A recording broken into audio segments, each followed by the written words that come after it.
दोस्तों, भाइयों, बहनों, सभी देशवासियों, नागरिकों को बहुत बहुत हार्दिक वंदन, अभिनंदन, शुभकामनाएं करता हूं। आजमगढ़ मछली शहर जौनपुर से जो भारी मतों से वोट दे करके सपा को आप लोग जिताए, कैसे कहना बा।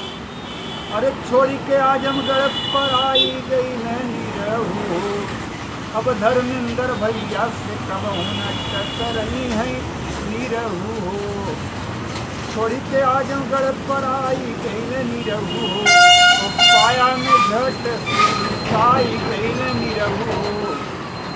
बड़ी बड़ी बात करत रहले कैलन हेराई भैया नीरहू हो, और धर्मेंद्र जीत के आई कैलन भैया नीरहू हो। मछली शहर से प्रिया सरोज, जौनपुर से बाबू सिंह कुशवाहा हो।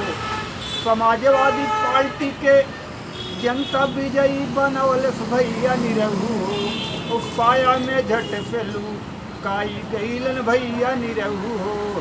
जय समाजवाद, जय अखिलेश भैया जिंदाबाद जिंदाबाद, समाजवादी पार्टी जिंदाबाद।